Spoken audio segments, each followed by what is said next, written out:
thousands of people who have been fleeing the fighting in the north, the east and the south of the country.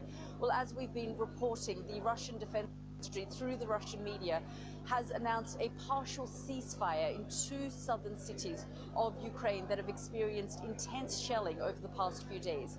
The city of Mariupol and Varnavacha will face a humanitarian corridor allowing those thousands of people who have been stuck because of the Russian shelling and firing to come out. Although earlier I spoke to Ukrainian officials who said they're still waiting to get the buses and the various other means to get the civilians out of the city. Well, Dan Johnson has the very latest. Every day, more Ukrainians are experiencing the devastation of this war. Close to Kiev, Yevgen's house is the latest to be hit as Russian forces get nearer. He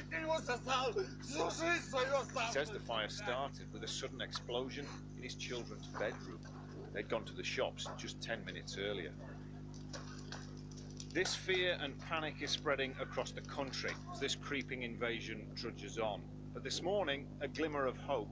Russia's defense ministry says humanitarian corridors are open from two cities, enabling people to leave safely.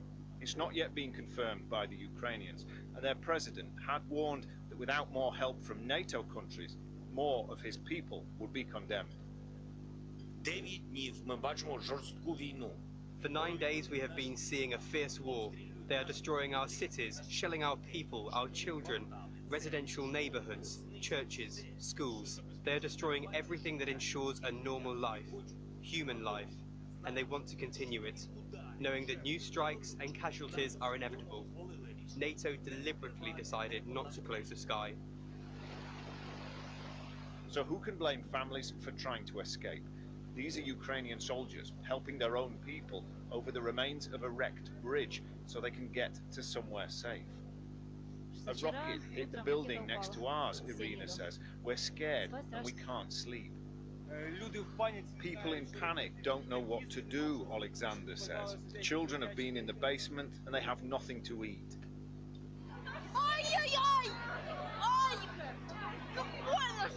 So this was Kiev Station yesterday. It's become a sending-off point for separating families heading further west. Fathers, sons and brothers are being left behind to fight. The UN says 1.2 million people have now left the country. And yesterday, we saw the real risk of more than just people crossing Ukraine's borders. An explosion and fire next to the country's biggest nuclear power station underlined the potential for this conflict to spiral. And now there are reports Russian forces are advancing on a second plant. So other European capitals are taking note. Look at the crowd in Prague in the Czech Republic. A huge show of support for Ukraine and opposition to Vladimir Putin. Well, a new Iron Curtain has fallen in Russia, and this time it's an information Iron Curtain. His invasion's affecting his own country as well. American networks like CBS has joined some British and other international news organizations suspending reporting from Russia. The Kremlin refuses to call this a war or an invasion, and it's passed new laws threatening anyone it deems to be spreading fake news about what it terms a special military operation with 15 years in prison.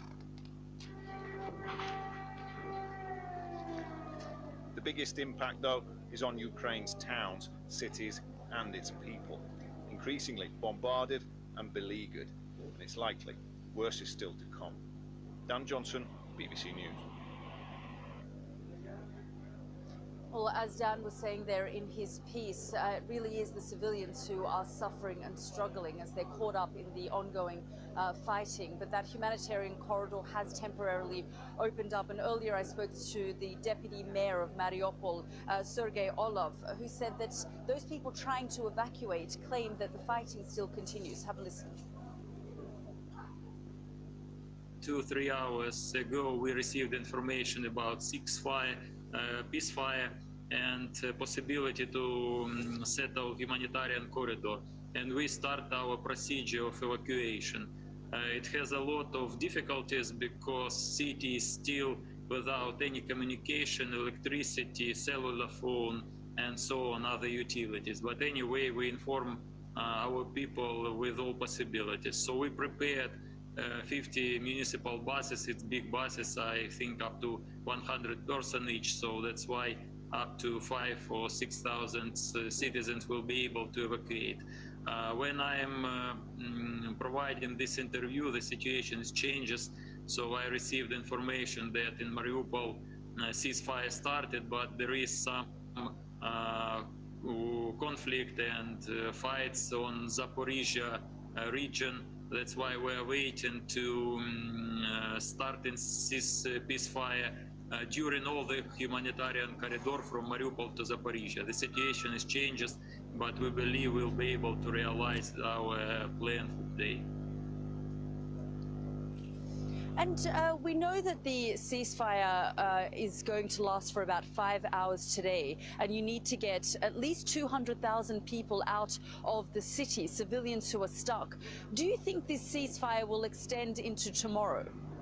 We believe in that, and I know that Ukrainian government worked to do 1 or 2 or 3, 6 ceasefire more, and we work on it. I'm sure it will be realized. Just tell us the situation on the ground in Mariupol, because of course it's come under heavy shelling in the last few days. Tell us what the civilians there are going through. The situation is terrible and awful because city is under continuous bombing and shelling. As I told before, Russian army use all kind of weapons it has. So they use artillery, tactic rockets, multiple launch rocket systems, etc. At night, Russian airplane bombed the city, all the districts of the city. That's why city municipal infrastructure are destroyed hour by hour, second by second. The city looks like destroyed at the moment. Yeah, and you talked about these 50 buses. Have you managed to get them into Mariupol, or are you still waiting? No, we didn't have confirmation that all the road is safe. The road exactly from Mariupol is safe, but during the road there are some points that are under contact, and we are waiting of confirmation to all the road. So you're waiting to hear, are you speaking directly to the Russian side about this, or are you speaking to the Ukrainian army? Not us, not municipality, not us. There are some representatives of Ukrainian government who communicate, and we communicate directly to the governor of Donetsk region. It's under his control, always organized. So can I just get some clarity? At the moment, people haven't started to leave Mariupol as yet. In organized way, no.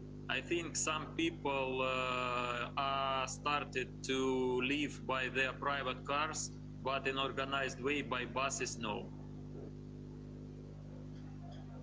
That was the deputy mayor of Mariupol, Sergei Orlov, speaking to me earlier, saying that even though some people are trying to use that humanitarian corridor, there's still some fighting that continues, and they're trying to get those 50 buses to get as many civilians out of Mariupol as possible while that humanitarian corridor window is open for them. Well, we also heard overnight from Volodymyr Zelensky, the president of Ukraine, who slammed NATO members for refusing to impose a no-fly zone over the skies of Ukraine.